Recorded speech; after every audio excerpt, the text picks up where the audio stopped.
नमस्कार। आप देख रहे हैं भव्य सिटी न्यूज और मैं हूं आपके साथ आदित्य।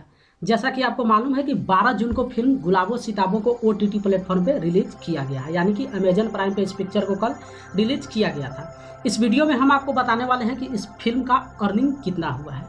तो जैसा कि आपको मालूम है कि किसी भी फिल्म का बॉक्स ऑफिस कलेक्शन हम तब निकालते हैं जब वो पिक्चर जो है सिनेमा घर में रिलीज होती है। चूँकि लॉकडाउन की स्थिति थी, सारा सिनेमा घर जो है वो बंद हो चुका है, इसके कारण जो है इस पिक्चर को अमेजन प्राइम पे रिलीज किया गया था। अब अमेजन प्राइम पे किसी भी वेब सीरीज या फिर किसी भी पिक्चर को यहाँ पे उसका कलेक्शन निकालना काफ़ी मुश्किल होता है। चूँकि इस बात को आपको समझने के लिए सबसे पहले आप ये समझ लीजिए कि जैसा अगर सिनेमा घर में कोई भी पिक्चर रिलीज होता है तो वहाँ पे जो भी टिकट कटती है उसके द्वारा आपको पता चलता है कि बॉक्स ऑफिस कलेक्शन कितना है। लेकिन ओटीटी प्लेटफॉर्म पे अगर हम किसी वेब सीरीज या फिर किसी पिक्चर को रिलीज करते हैं तो ये जो है पिक्चर का प्रोड्यूसर और ओटीटी प्लेटफॉर्म के जो ऑनर है, ये दोनों के बीच पहले से बातें होती है। यानी कि हम किसी भी पिक्चर को ओटीटी प्लेटफॉर्म पे कितना में सेल करते हैं ये पहले निर्धारित हो जाती है, न कि इस बात पे डिपेंड करता है कि वहाँ पे कस्टमर कितना जो है इस पिक्चर को देखता है। ठीक उसी तरीके से फिल्म गुलाबो सिताबो के साथ भी हुआ था। यानी कि इसका जो प्रोड्यूसर है या फिर जो बनाने वाले हैं यहाँ पे सुजीत सरकार, उन्होंने और अमेजन प्राइम के बीच पहले निर्धारित थी कि हम इस पिक्चर को जो है कितना में सेल करेंगे। अब इस पे अटकलें लगाई जा रही है कि कई सारे मीडिया है जो अपने अपने तरीके से इस चीज़ों को बताया जा रहा है कि आखिर इस फिल्म को कितना में अमेजन प्राइम पे सेल किया गया था। लेकिन परफेक्ट यहाँ हम ये बता दें कि हाल ही में जो है के खान के तरफ से उस पर एक विवाद भी बना था, जिन्होंने इस पिक्चर को देखने के बाद उस पर विवादित बयान दिया था और यहाँ तक इस पिक्चर को कचरा का ढेर बता दिया था। और उसमें उन्होंने बताया था कि कैसे जो है अमेजन प्राइम वाले ने इस पिक्चर को 65 करोड़ रुपया दे दिया। यानी कि अगर इस पॉइंट से जोड़ते हैं तो ये समझ में आता है कि जो फिल्म गुलाबो सिताबो है वो अमेजन प्राइम पे जो है 65 करोड़ में बिकी थी। लेकिन अगर कई सारे आप मीडिया रिपोर्ट्स का देखेंगे जहाँ पे इस पिक्चर को 61 करोड़ बताया जाता है, यानी कि इस पिक्चर को जो है ओटीटी प्लेटफॉर्म पे 61 करोड़ में सेल किया गया था। हालांकि यही दो जानकारी हमें मिली है, तो लगभग इस पिक्चर का आप आंकड़ा यही लगा सकते हैं कि 61 से लेकर 65 के बीच में जो है इस पिक्चर को ओटीटी प्लेटफॉर्म पे सेल किया गया था, यानी कि बेचा गया था। तो अब सीधा सीधी आपको ये यहाँ पे समझ में आ गया होगा कि हम 65 करोड़ में अगर इस पिक्चर को वहाँ पे सेल कर दिए हैं, अब कस्टमर उस पर जितना भी देखे डिपेंड वो अमेजन प्राइम के ऊपर होता है कि आखिर सेलिंग वहाँ पे किस तरीके से होती है। अब ये इसमें किस तरीके से प्रोड्यूसर या फिर उस अमेजन प्राइम के जो वहाँ पे चलाने वाले हैं उनके बीच किस तरीके से बात हुई है ये कहना यहाँ पे मुश्किल हो जाता है। कई बार ऐसा होता है कि जब बजट से ऊपर भी पिक्चर वहाँ पे चलती है उसके बाद जो है परसेंटेज के हिसाब पे वहाँ पे बांटा जाता है, जो पैसा वहाँ पे कलेक्शन होता है।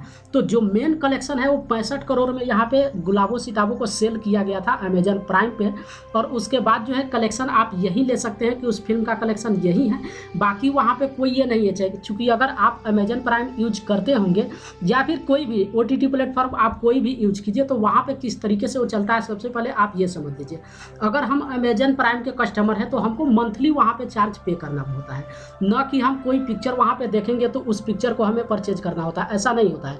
अगर हम अमेजन प्राइम के मेंबर हैं तो वहाँ पे हम मंथली पे करते हैं और उस मंथली पे के द्वारा जो है जो भी पिक्चर वहाँ पे रिलीज होती है उस ओटीटी प्लेटफॉर्म पे उस पिक्चर को हम देख लेते हैं।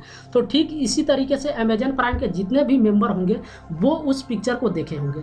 लेकिन सीधा सीधी अगर साफ शब्दों में कहें तो ये जो फिल्म गुलाबो सिताबो थी वो ओटीटी प्लेटफॉर्म पे यानी कि अमेजन प्राइम पे 65 करोड़ में सेल किया गया था। इसका कलेक्शन जो है यही है। और बाकी फिल्म कितना चलती है या फिर दोनों के बीच किस तरीके की बात होती है ये भी 65 करोड़ न तो सुजीत सरकार की तरफ से कहा गया है या फिर न तो फिर अमेजन प्राइम की तरफ से कहा गया है। सिर्फ जो बातें विवाद हुई जहाँ पे कमाल खान के द्वारा जो ये विवादित बयान दिया गया या फिर मीडिया रिपोर्ट्स के अनुसार 61 करोड़ बताया गया, इसी बात पे हम चर्चा करके आपको बता रहे हैं कि इस फिल्म का कलेक्शन जो है 61 करोड़ या फिर 65 करोड़ के बीच में होगा। यहाँ पे साफ साफ कहना यहाँ पे मुश्किल है, क्योंकि ये दो आदमी के बीच का मैटर है, न तो इसका ओपन कोई वेबसाइट है जहाँ पे आप इसका जानकारी ले सकते हैं। क्योंकि बॉक्स ऑफिस का जो कलेक्शन होता है वो डिस्ट्रीब्यूटर के द्वारा होता है, तो वहाँ पे कलेक्शन आपको जानकारी मिल जाता है। लेकिन ओटीटी प्लेटफॉर्म पे किसी वेब सीरीज को रिलीज करते हैं या फिर किसी भी फिल्म को हम रिलीज करते हैं तो उसका परफेक्ट जानकारी ले पाना काफ़ी मुश्किल हो जाता है, क्योंकि ये दो लोगों के बीच की बातें होती है। तो ये दो लोग ही परफेक्ट जानकारी आपको अच्छे तरीके से दे सकते हैं। लेकिन लगभग अगर आंकड़ा हम बताएं तो फिल्म गुलाबो सिताबो की जो अर्निंग है वो आप 65 करोड़ यहाँ पे कह सकते हैं। तो ये तो रही इस फिल्म की अर्निंग की बात। अब आपके मन में एक सवाल जरूर होगा कि आखिर इस फिल्म की बजट कितनी है, इस फिल्म को बनाने में लागत कितना लगा है। तो मीडिया रिपोर्ट्स के अनुसार आप यहाँ पे ये समझ लीजिए कि लगभग जो आंकड़ा लगाया जा रहा है वो आंकड़ा ये है कि इस फिल्म का जो बजट है वो 25 से 30 करोड़ का अनुमान यहाँ पे लगाया जा रहा है। यानी कि फिल्म गुलाबो सिताबो का जो बनाने में बजट है वो 25 से 30 करोड़ है। अब अगर इस 25 से 30 करोड़ को यानी कि 30 करोड़ भी अगर आप पकड़ के चलते हैं तो जो अर्निंग है फिल्म गुलाबो सिताबो की 65 करोड़ से अगर 30 करोड़ को हटा देते हैं तो भी इस फिल्म का जो बेनिफिट है वो 35 करोड़ है। इसका मतलब आप समझ सकते हैं कि इस फिल्म को सिनेमाघर में न रिलीज होने के बावजूद भी अगर OTT प्लेटफॉर्म पे इतना का बेनिफिट मिल जाता है तो कम बड़ी बात नहीं होती है। तो यहाँ पे ये आप समझ लीजिए कि इस फिल्म का जो कलेक्शन था वो 65 करोड़ है और जो लागत है इस पिक्चर का वो 25 से 30 करोड़ है।